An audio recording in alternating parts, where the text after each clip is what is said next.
En 1816 ocurrió algo tan extraño que incluso la historia oficial tuvo que darle un nombre especial. El año sin verano. Nieve en pleno junio en Norteamérica.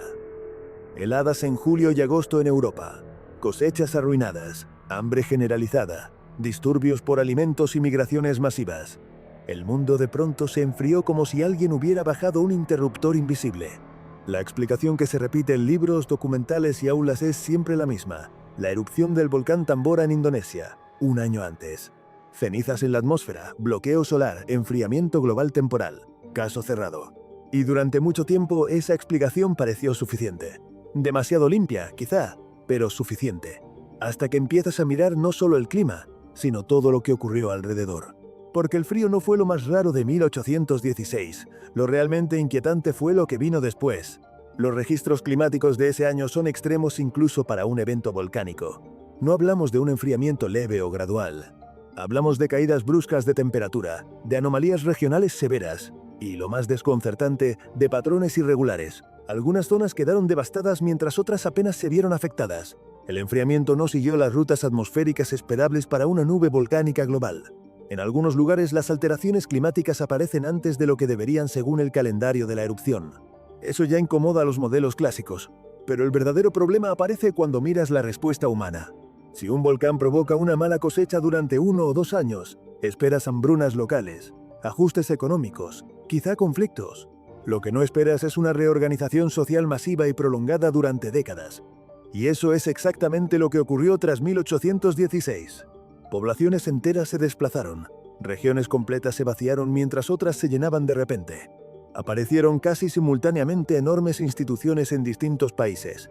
Orfanatos, asilos, casas de trabajo, reformatorios. No pequeñas estructuras improvisadas, sino complejos de gran escala, construidos con rapidez, con diseños sorprendentemente similares y con capacidades que excedían con creces las necesidades declaradas. Esto no parece una reacción improvisada al hambre, parece un plan. En Estados Unidos, por ejemplo, décadas después, comienza un fenómeno que hoy se estudia como caridad social: los trenes de huérfanos. Más de 200.000 niños fueron trasladados sistemáticamente desde ciudades del este hacia zonas rurales del interior. Se nos dice que eran víctimas de pobreza urbana, de la industrialización, del abandono. Pero cuando rastreas sus historias, algo se rompe. Muchos no tienen registros familiares claros, apellidos que aparecen de la nada, historias que se detienen abruptamente y, sobre todo, una pregunta incómoda: ¿por qué aparecen tantos huérfanos justo después de una crisis climática global? Aquí conviene frenar un segundo, porque esta es la parte donde muchos dejan de escuchar. Suscríbete si te está gustando el vídeo, porque a partir de aquí, la explicación sencilla deja de sostenerse. Si el problema hubiera sido únicamente económico, la respuesta habría sido local y temporal. Ayuda puntual, migraciones graduales, ajustes regionales. Pero lo que vemos es coordinación a gran escala, mantenida durante décadas atravesando fronteras y sistemas políticos distintos. Europa muestra el mismo patrón. Tras las malas cosechas de 1816 y 1817, se multiplican las instituciones de control y alojamiento. No solo para pobres, sino para desplazados, menores sin tutela, personas sin medios. El lenguaje es vago, pero la arquitectura es clara. Edificios pensados para albergar a muchos, durante mucho tiempo, con sistemas de ventilación, calefacción y control interno avanzados para la época. Y aquí surge una pregunta clave: ¿cómo se construye todo eso en medio de una supuesta devastación económica? Los manuales de historia nos dicen que fue una época de miseria, que no había comida, que los estados estaban debilitados. Y aún así, levantaron miles de edificios monumentales con materiales de alta calidad en plazos sorprendentemente cortos. Algo no encaja. Cuando analizas estas construcciones con atención, aparece otro detalle inquietante. No parecen diseñadas solo para alojar personas. Muchas incorporan elementos que sugieren protección ambiental: muros gruesos, sistemas de circulación de aire independientes, patios interiores cerrados, estructuras pensadas para aislar del exterior. No es la arquitectura de un refugio temporal, es la arquitectura de quien espera que la amenaza dure. Y entonces volvemos al clima. Porque un invierno volcánico, por definición, es pasajero. El polvo se asienta, la temperatura se recupera. En pocos años, el sistema vuelve a la normalidad. Pero las respuestas humanas tras 1816 no se desmantelan cuando el clima mejora. Al contrario, se consolidan. Los trenes de huérfanos continúan durante casi 80 años.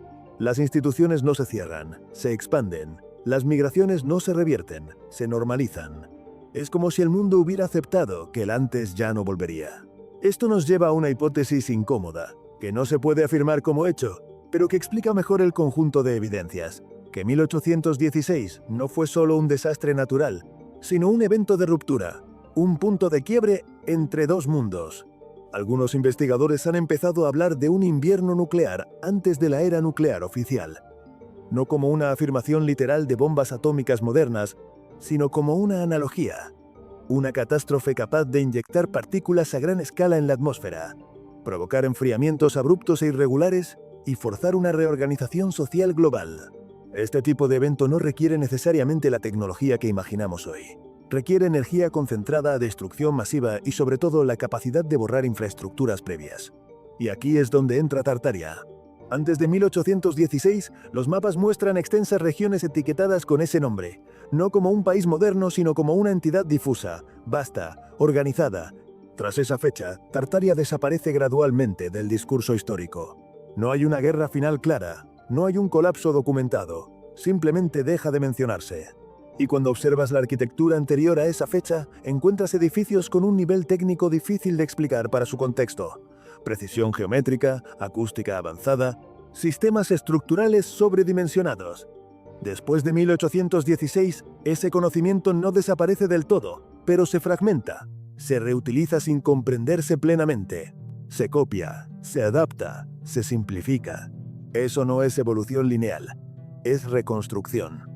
La hipótesis del invierno nuclear no afirma que sepamos exactamente qué ocurrió, sino que el modelo volcánico no basta para explicar la magnitud de la respuesta. Un volcán no exige borrar registros poblacionales. Un volcán no requiere redistribuir niños durante generaciones. Un volcán no explica la uniformidad arquitectónica global de instituciones creadas supuestamente de manera independiente. Pero un evento catastrófico a escala civilizatoria, sí. Y si ese evento destruyó o inutilizó una infraestructura previa a una red urbana, energética o social, entonces la historia posterior cobra otro sentido. No como progreso, sino como gestión de supervivientes. No como industrialización espontánea, sino como reapropiación de lo que quedó en pie. 1816, entonces, deja de ser el año sin verano, y se convierte en algo mucho más grave, el año en que el mundo cambió de base. Y lo más inquietante es que no fue olvidado por completo.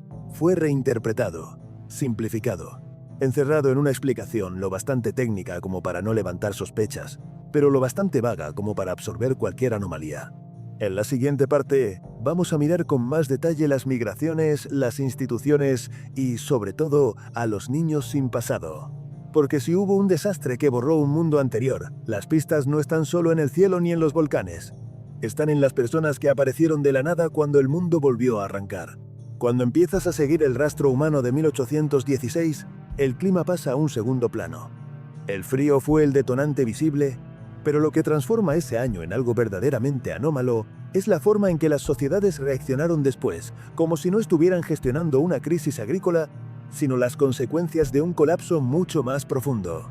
La primera señal es la escala del desplazamiento. No hablamos de campesinos moviéndose a ciudades cercanas ni de emigración gradual por motivos económicos.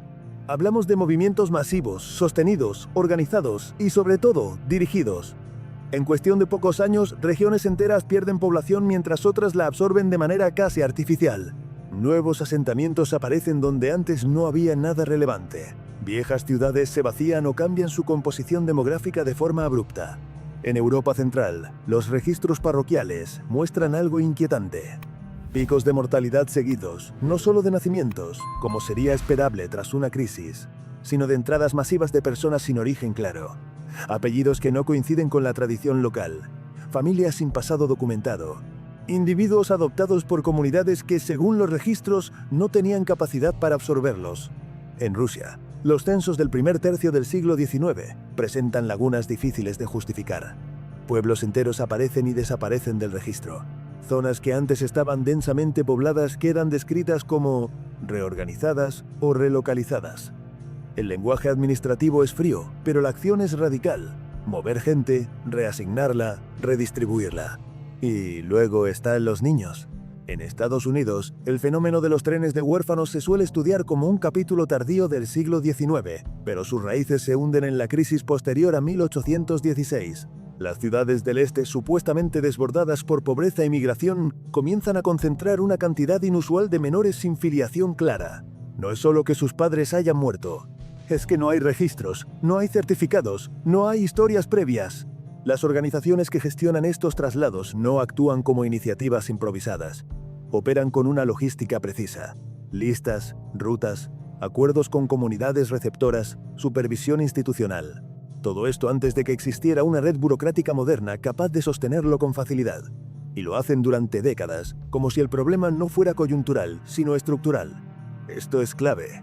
Una hambruna genera urgencia, un colapso genera sistema. Las instituciones que surgen en este periodo refuerzan esta idea. Orfanatos, asilos, casas de trabajo, reformatorios, aparecen en oleadas, no de forma aislada. Comparten diseños sorprendentemente similares incluso en países sin coordinación aparente. Grandes salas simétricas, patios cerrados, ventanas altas, muros gruesos, sistemas de ventilación avanzados para su tiempo. Oficialmente, su función era humanitaria, dar cobijo, reeducar, proteger.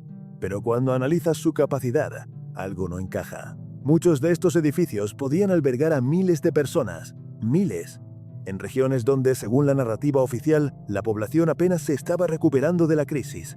Además, su construcción coincide con un periodo en el que, supuestamente, no había recursos.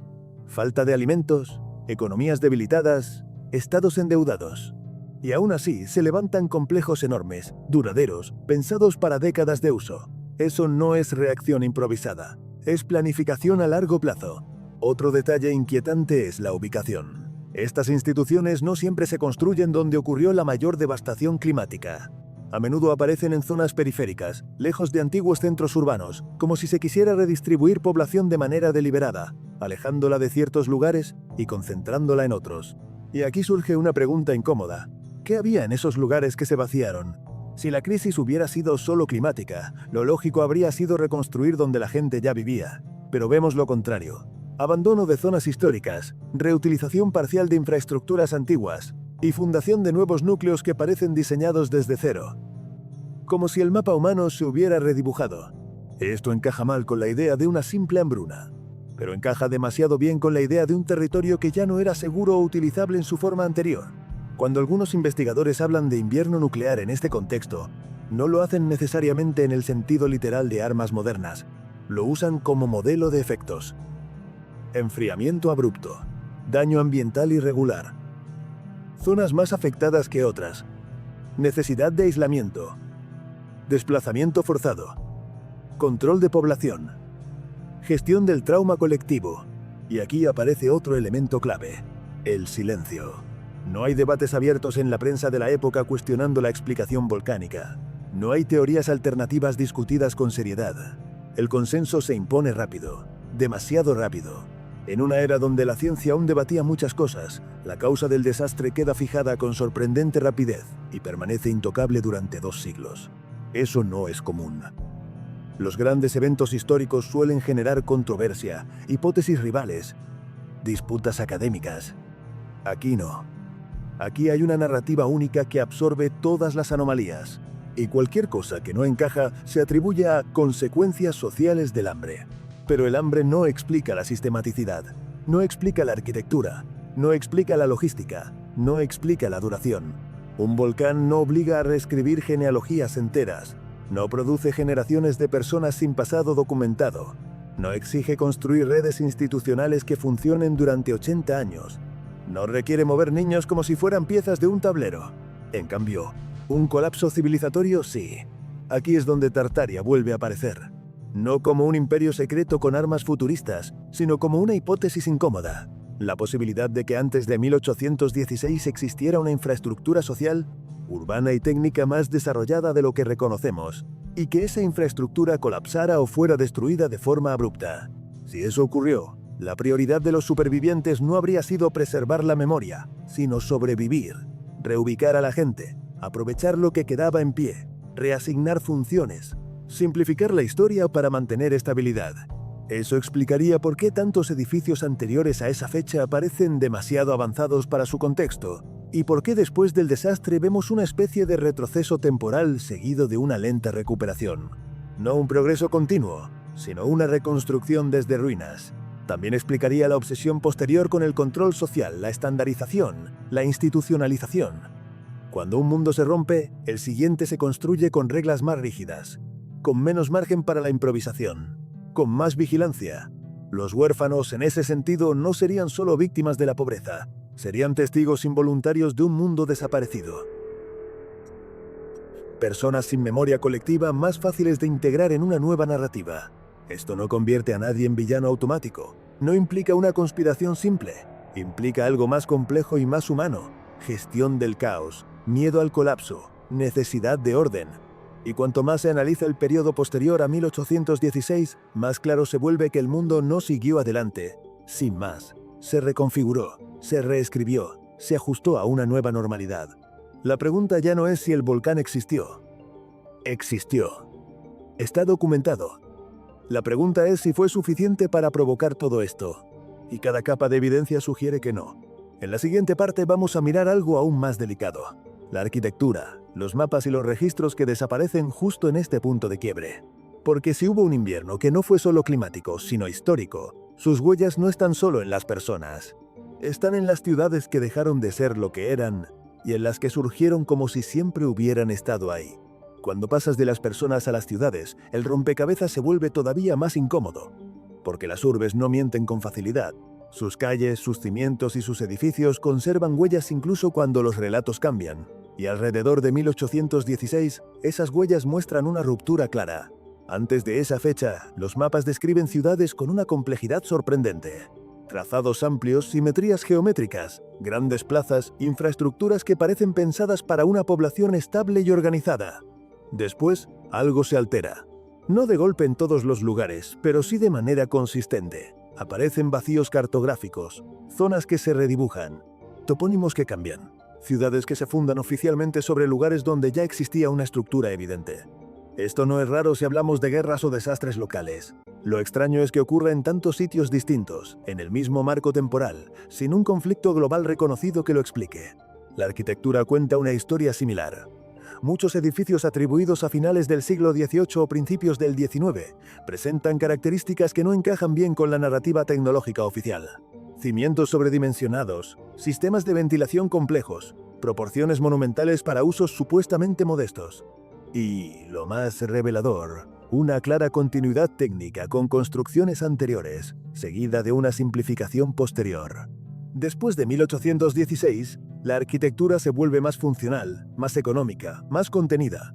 No porque se haya alcanzado la eficiencia perfecta, sino porque parece que se perdió algo.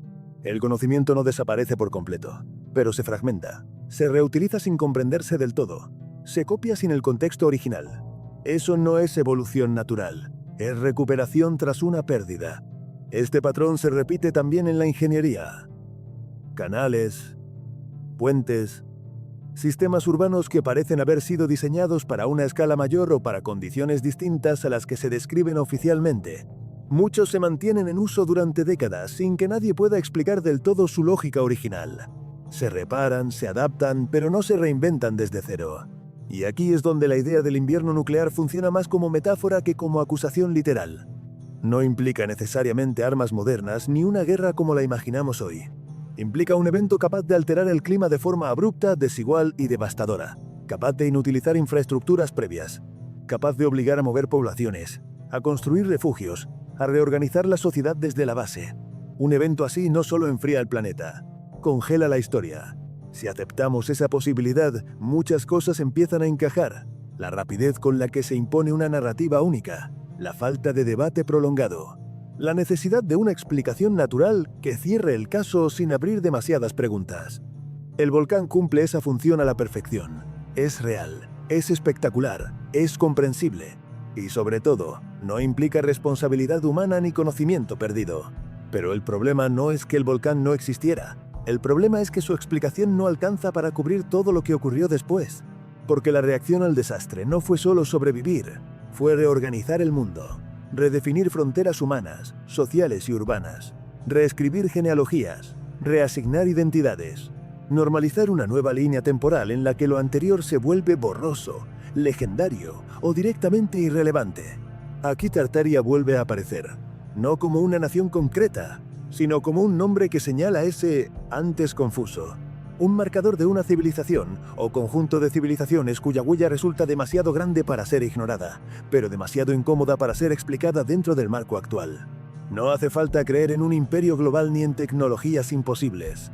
Basta con aceptar que el mundo previo a 1816 pudo ser más complejo de lo que admitimos, y que su colapso dejó restos físicos que luego fueron reinterpretados, reutilizados y, en muchos casos, enterrados bajo nuevas narrativas. Las capas de lodo, las ciudades parcialmente sepultadas, los niveles inferiores convertidos en sótanos, las estaciones monumentales, las instituciones sobredimensionadas, todo eso empieza a leerse como parte de una misma historia. No una conspiración perfecta, sino un proceso caótico de supervivencia y adaptación. Cuando un mundo se rompe, la prioridad no es contar lo que pasó, sino seguir funcionando. Y para seguir funcionando, a veces hay que simplificar el pasado. Hacerlo manejable. Convertir una catástrofe compleja en un evento puntual. Ponerle fecha, causa y cierre. El año sin verano cumple ese papel. Es una etiqueta, un punto final cómodo. Pero la evidencia sugiere que fue más bien un punto de inflexión. Después de 1816, la humanidad no avanza sin interrupciones. Tropieza, se reorganiza, centraliza el poder, estandariza el tiempo, el espacio y la identidad. Se vuelve más rígida, más institucional, menos diversa en sus formas de vida. Como si hubiera aprendido una lección dolorosa y hubiera decidido no volver a correr ciertos riesgos. Esto también explicaría por qué durante décadas el conocimiento parece avanzar más por recuperación que por invención. Técnicas descubiertas que ya existían. Principios formulados que ya estaban implícitos en construcciones antiguas. La ciencia moderna no surge de la nada, surge recogiendo fragmentos. Y quizás lo más inquietante de todo no es lo que se perdió, sino lo bien que se perdió. Sin grandes relatos de destrucción total, sin mitologías universales del fin del mundo. Solo con silencios vacíos y explicaciones suficientemente plausibles como para que nadie mire demasiado de cerca. La historia no siempre se borra quemando libros. A veces se borra cambiando el contexto, redefiniendo causas, encajando anomalías dentro de una explicación cómoda. Y con el tiempo, lo que no encaja deja de preguntarse. El invierno de Tartaria, si queremos llamarlo así, no sería entonces un mito ni una certeza absoluta. Sería una pregunta abierta. Una forma de señalar que algo ocurrió alrededor de 1816 que transformó el mundo más profundamente de lo que admitimos. No sabemos exactamente qué fue. No sabemos quiénes lo vivieron ni cómo lo entendieron en su momento. Pero las huellas están ahí, repartidas en archivos, edificios, censos, mapas y biografías incompletas. Quizá nunca podamos reconstruir el cuadro completo. Quizá partes de ese mundo se perdieron para siempre. Pero reconocer que la historia tiene rupturas, que no todo sigue una línea limpia y progresiva, ya es un primer paso. Porque mientras sigamos llamando año sin verano a un evento que reorganizó poblaciones, borró infraestructuras y redefinió la sociedad durante generaciones, seguiremos mirando el pasado con una lente demasiado estrecha. Y tal vez el verdadero borrado no fue el del frío ni el de las cosechas, ni siquiera el de las ciudades. Tal vez fue el borrado de la pregunta más importante de todas. ¿Qué clase de mundo existía antes? ¿Y por qué? Después de 1816, ya no volvió a ser el mismo.